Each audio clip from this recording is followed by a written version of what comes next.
दोस्तों, कैसे हैं आप सभी। आज हम आए फिर से अशोका द ग्रेट के बारे में फिर से एक आपको एक न्यू टॉपिक समझाएंगे। आज हम आपको ऐसा समझाएंगे जो कि पूरे वीडियो पे किसी ने नहीं समझाया होगा।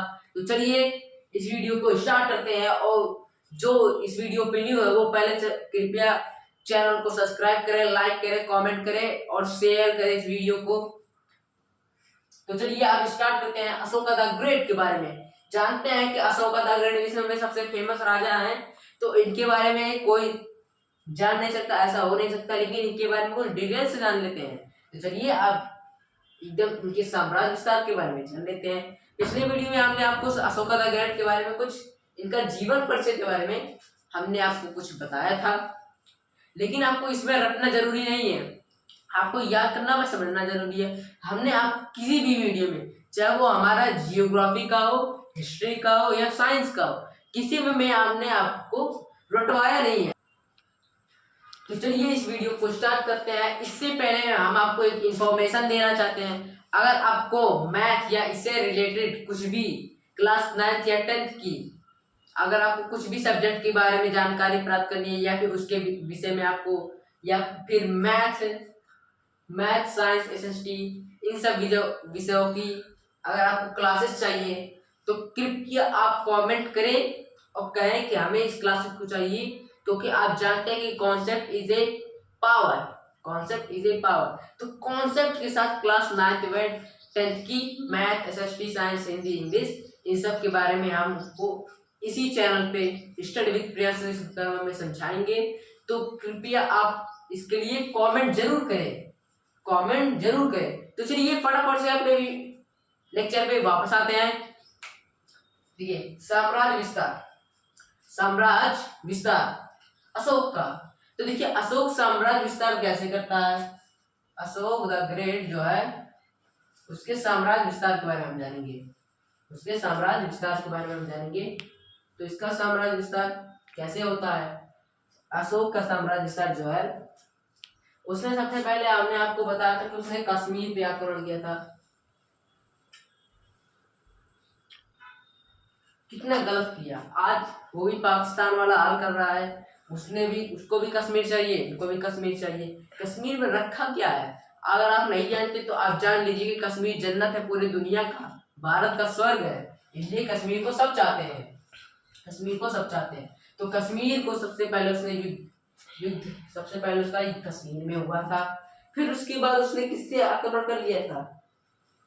उसने दूसरी बार सबसे खतरनाक हुआ, सबसे खतरनाक युद्ध जो कि पूरी दुनिया में हुआ ही नहीं था, वर्ल्ड वार को भी पीछे कर दे, फेल कर दे, ऐसा युद्ध कोई। इसने तो सबसे पहले इसने कश्मीर पे आक्रमण किया था। उसके बाद इसका दूसरा सबसे बड़ा युद्ध जो कि विश्व का सबसे बड़ा युद्ध जो कि वर्ल्ड वार को भी फेल कर दिया है, अपने हमको आप बताया है कि कलिंग का युद्ध है।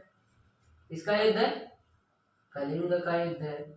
कलिंग कौन था, एक साम्राज्य था जिसका राजा खारवेल था, खारवेल। ये इसका सबसे इतना खतरनाक युद्ध था कि इसी युद्ध के बाद इसने पश्चाताप कर लिया था कि मुझे युद्ध नहीं करना चाहिए था, मुझे सबसे पीड़ा होती है। उसने एक बुद्धगुप्त नामक एक बोधिसत्व से दीक्षा ग्रहण कर ली थी, यानी शिक्षा ले ली थी। तब से वो अहिंसक मार्ग पर चल गया था। देखिए इसी के कारण अशोक को महान कहा था, अशोका द ग्रेट, इसी के कारण। और ऐसा महान राजा कोई नहीं हुआ। बाकी जिन्हें भी महान कहा था, जैसे अकबर महान, सिकंदर महान, कोई भी सीरियस एक राजा है सीरियस द ग्रेट, तो वो सब अपना साम्राज्य विस्तार, अपने जो एरिया है इसको बढ़ाने के लिए उन्हें महान कहा था। लेकिन ऐसा महान जिन्होंने अहिंसा को मान किया, ऐसा महान तो कहीं दिखे ही नहीं, ऐसा महान तो कोई नहीं दिख पाता, अहिंसा को मार अपनाने का। तो यही सबसे रियल सबसे महान इंसान है। और अगर इनकी साम्राज्य विस्तार की बात की जाए तो आप नहीं जानते हैं कि इनकी साम्राज्य विस्तार कैसी थी। इनकी साम्राज्य विस्तार चाइना तक भी थी। चाइना का एक प्रांत है जो कि खोतान के 10 किलोमीटर बाद, एक खोतान शहर है उसके 10 किलोमीटर बाद तक उनका भी साम्राज्य था। और नीचे तो जब श्रीलंका में भेजा ही था उनको शिक्षा ग्रहण करने के लिए अपने बेटियों को, तो श्रीलंका पे अधिपत्य ना हुआ ऐसा हो नहीं सकता। इंडोनेशिया तक गए थे इनके, यहाँ तक तो जापान में भी गए थे, चाइना में भी गए थे। इनका मतलब इनका भी अधिकार वहां पर एक प्रकार से हो गया था। तो कलिंग कश्मीर यही दो मुख्य है जहाँ पर इनका दो युद्ध हुआ था। और भी इनके साम्राज्य विस्तार है जो कि अहिंसा के बाद भी इन्होंने किया था। तो चलिए उसको जान लेते हैं हम इनके साम्राज्य विस्तार के बारे में। तो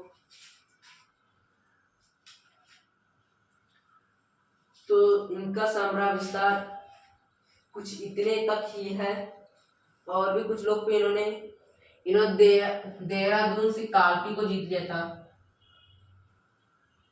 कालपी को जीत लिया था। अन्य शहर देहरादून को भी नहीं जीत लिया था। ये आगरा को भी जीत लिए थे। मेवाड़ इनके हाथ में था। इनका साम्राज्य उस टाइम कलिंग तो था। इन्होंने आज के टॉप 10 पाकिस्तान पे भी है नजर था इनका, और हरा भी ये थे। अफगानिस्तान कुछ रात को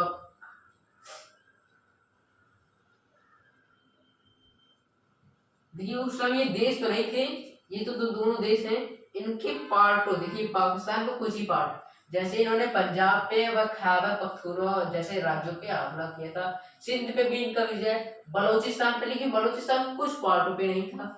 अफगानिस्तान के काबुल, गांधार वैसे उनके काबुल पे भी, हेरात में भी, जलालाबाद यानी जलालकोट में भी, ये सब पे इनका अधिपत्य था। सिंपल सा फंडा है। इनके साम्राज्य विस्तार में ज्यादा कुछ रखा नहीं है क्योंकि इन्होंने 2 ही बार प्रमुख रूप से हमला किया था।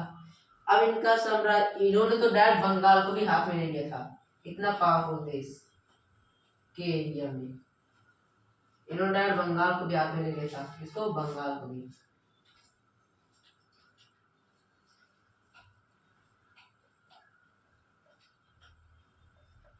बंगाल को भी ले लिया था। तो देखिए साम्राज्य विस्तार में इनकी इतने लोग आते हैं। साम्राज्य विस्तार में इन्होंने उत्तरी बंगाल व दक्षिण बंगाल में इन्होंने आक्रमण किया था।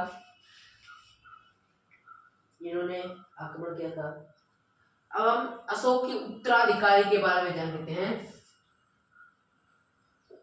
इसके बाद हम ये हमारा लास्ट टॉपिक है, उत्तराधिकारी।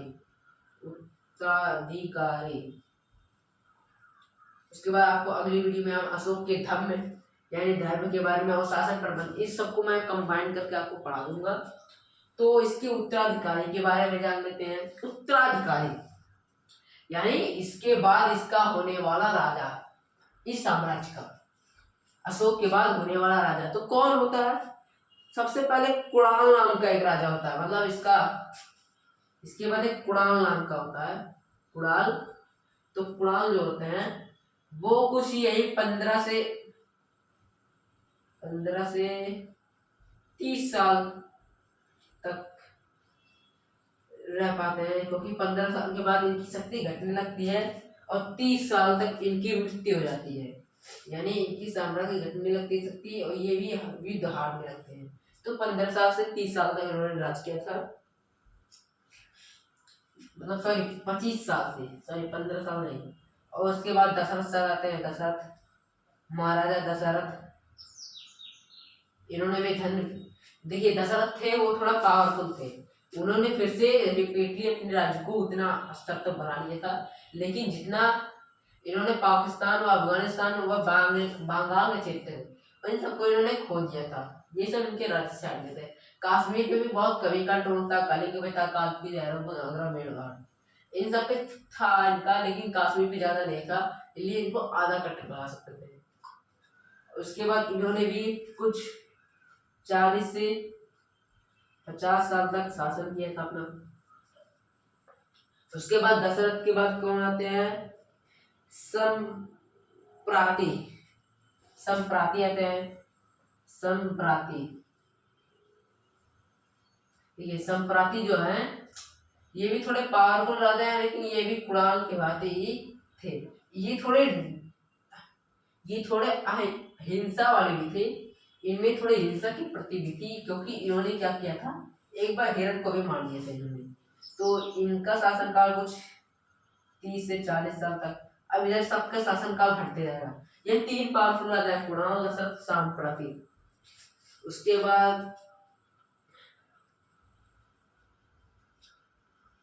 बाद सारी शुक्र आते हैं।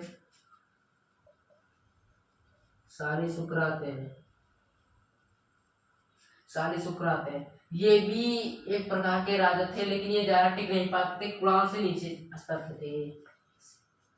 साली शुक्र, तो साली शुक्र दो देखिए, साली शुक्र के बारे में एक बार कहा जाता है कि एक बार इनके राज्य में एक बौद्ध भिक्षु आया था, जिन्होंने इनको शरण नहीं किया था। इन्होंने कहा था कि आपके आने वाले कुछ वर्षों के बाद ये साम्राज्य मिट जाएगा, लेकिन बाद में इन्होंने क्षमा करके उस बौद्ध भिक्षु को अपने राज्य में ठहरा लिया था।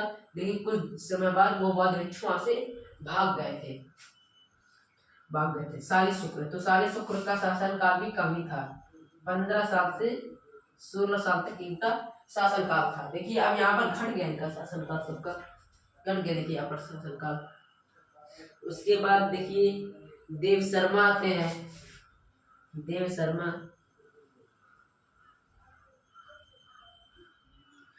शर्मा मौर्य आते हैं।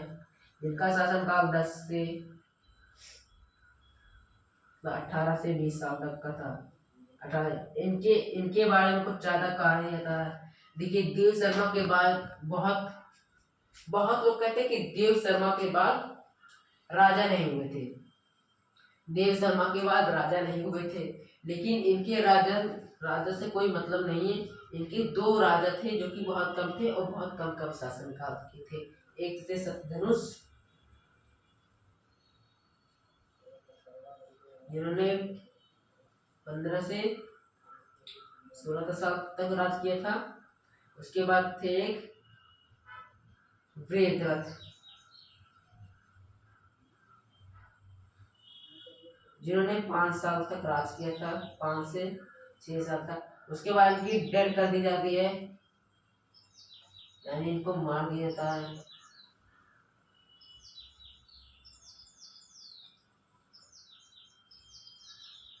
इनको मारता कौन है?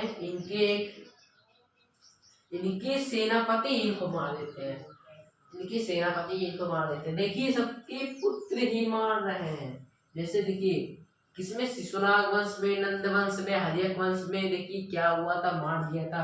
वैसे देखिए यहाँ पर अब इनके सेनापति मारते हैं। देखिए जो गणानंद मौर्य संस्थापक चंद्रगुप्त मौर्य थे, उन्होंने इनसे युद्ध किया था।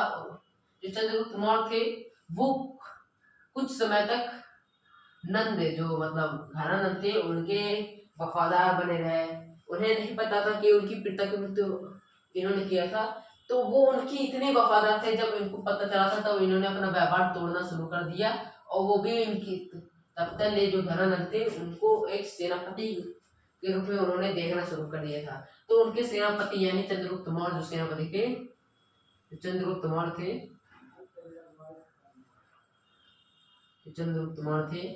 एक तलवार लिए थे ऐसे, और घनानंद को, जो घनानंद भैया है, क्रूर घनानंद, उसने भी तलवार ली थी, लेकिन उन्होंने ढाल भी लिया था, तलवार नहीं ली थी, इन्हें एक को मार दिया था। चंद्रगुप्त मौर्य ने घनानंद को मिटा दिया था। तो आज के लिए सिर्फ इतना ही। अगर आपको नोट डाउन करना है तो नोट डाउन कर लीजिए। तो अगर आपको ये वीडियो पसंद आई तो कृपया चैनल को सब्सक्राइब करें, लाइक करें, कमेंट करें, और इस वीडियो को ज़्यादा से ज़्यादा शेयर करें। और जिन्होंने इस वीडियो को अभी तक नहीं देखा है वो कृपया इस वीडियो को जरूर से देख लीजिए, क्योंकि ये भी किसी भी क्लास में भी आ सकता है, 9th 10th 11th 12th किसी में भी इसका यूज हो सकता है। और जिन्होंने अभी तक सब्सक्राइब नहीं किया वो सब्सक्राइब करने से, वीडियो देखने से काम नहीं चलता है। अगर आपको वीडियो ये हमेशा चाहिए और आपसे जुड़े रहना चाहिए तो सब्सक्राइब जरूर करें, क्योंकि सब्सक्राइब का मतलब सदस्यता होता है। सब्सक्राइब का अर्थ होता है सदस्यता। तो अगर हम उससे बने रहना है या हमारे चैनल से बना रहना है तो इसको सब्सक्राइब जरूर करें, लाइक करें। अगर ये वीडियो आपको पसंद आई हो, अगर आपको वीडियो पसंद है तो कृपया चैनल को सब्सक्राइब करें। अब मिलेंगे आपको अगले वीडियो में। चलिए टाटा बाय बाय।